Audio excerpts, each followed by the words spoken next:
Jadi kita akan membahas mengenai buku Psychology of Money. Dan mari kita mendengar kesimpulan dari hasil bacaan Siska, Bau Siska. Jadi apa ini yang bisa dipelajari dari buku ini? Ada tadi kita di sini.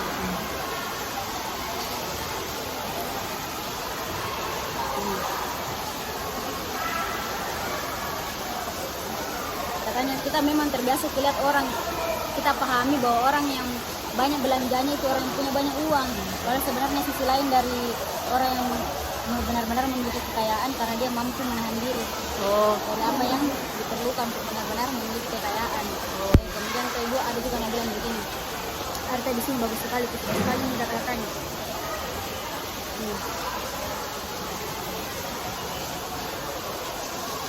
Jadi dia dikatakan sih bahwa orang yang cenderung ingin kekayaan memberi sinyal ke pihak lain bahwa dia harus disuplai dan dikagumi kenyataannya orang lain karena tidak mengagumi Anda.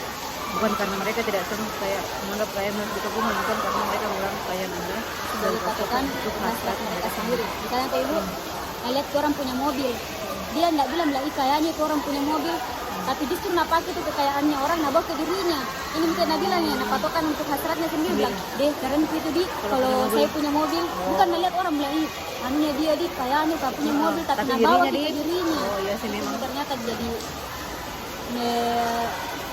kita memang salah ki biasa pahami ini. Ada juga paling bagus di sini. Tapi kayak misalnya bilang ih, aduh di Raffi Ahmad kayaknya gitu, jadi kayak seolah-olah misalnya kayak diriku sebenarnya begitu maksudnya tak?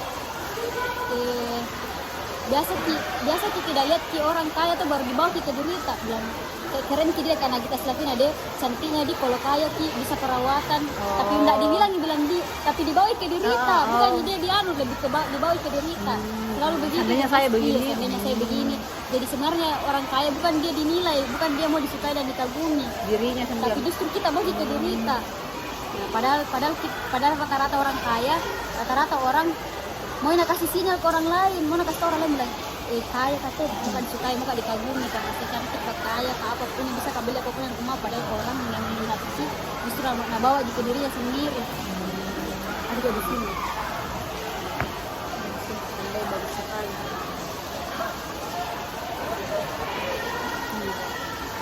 Katanya dikatakan dengan menekan pembelanjaan harinya dan bisa punya banyak barang. Tak peduli sebanyak apa pendapatan Anda tak akan pernah membangun kekayaan kecuali Anda bisa membatasi keasikan yang Anda bisa dapatkan dengan uang Anda. Kayak berhemat tuh ceritanya. Iya, tidak peduli berapa pendapatan tak, tetap baru harus bisa punya kaya, baru bisa kaya kalau memang bisa ditahan, bisa dibatasi keasikan kita sama uang yang kita punya. Sudah juga aku dengar begini di TikTok tuh, misalkan tuh tahun ini gaji tak 1 juta, menabung ke 500.000, tahun depan itu gaji tak 2 juta, harus ke apa sih lagi namanya teh? Harus jangan ki tambah besar gaji kita, tambah besar gaya hidup kita harus tetap ada tersimpan, terbagi dua. Ada di sini, ada di sini. Jadi kalau misalkan gaji tak 2 juta tetap ditabung 50%-nya jadi 1 juta. Karena tetap hidup sederhana. Itu yang bilang ada di sini bu, suami istri ini bagus ini bukunya guys. Karena banyak cerita angkat dulu sebelum bahas ceritanya. Fokus ke cerita sih dulu baru dibahas ini guys. Jadi kita belajar dari pengalamannya orang. Ada di sini suami istri. Gajinya dari awal segitu tabungannya, pas meningkat gajinya tetap 2 tabungannya karena tetap naik gaji tapi gaya hidup tidak berubah. Betul, nah begitu. Jadi tambah banyak dia punya investasi, tambah banyak tabungannya karena nggak berubah gaya hidup meskipun naik gajinya. Nah kita itu sekarang rata-rata naik gaya hidup tambah naik ini tambah naik gaji tambah banyak lagi mau dibelanja, padahal harusnya tetap ada tabungan tuh. Harus juga bagus di sini. Dan kita korbankan apa yang kita punya untuk sesuatu yang kita harapkan tapi sebenarnya tidak diperlukan. Dan kita korbankan yang kita punya kayak misalnya uang tuh susah dicari tapi dia korbankan untuk sesuatu yang sebenarnya tidak diperlukan Jadi kayak keinginan kita belum menjadi kebutuhan. Exactly. Bagus kan memang ini buku ibu. Arjuna bilang poin intinya menabung itu penumpukan uang, poin intinya beda, jangan ganggu kalau tidak diperlukan.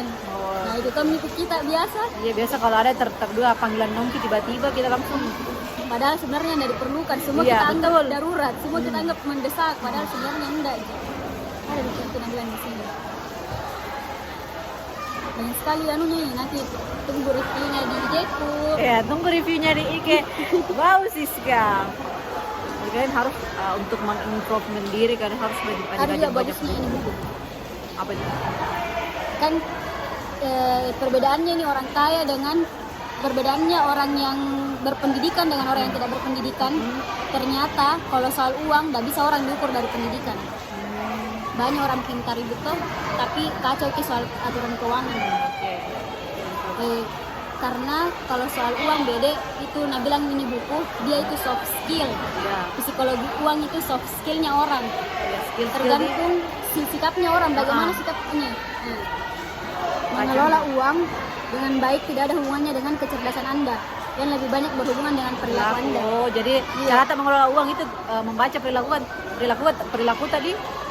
Jadi mengelola uang itu membaca perilaku tadi. Iya. Tercermin. Sikapnya orang tuh ketahuan dari caranya mengelola uang.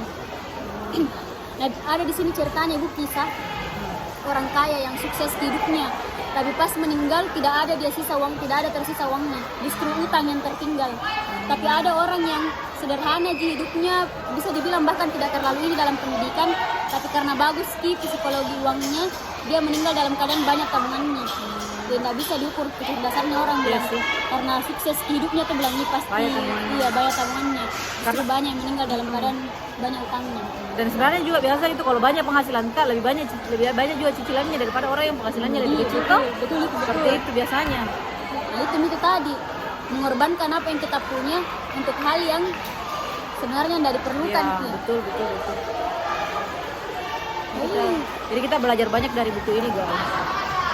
Recommended sih dari kata Siska, jadi kalian bisa baca di buku ini. Nantikan review buku selanjutnya, oke? Dadah.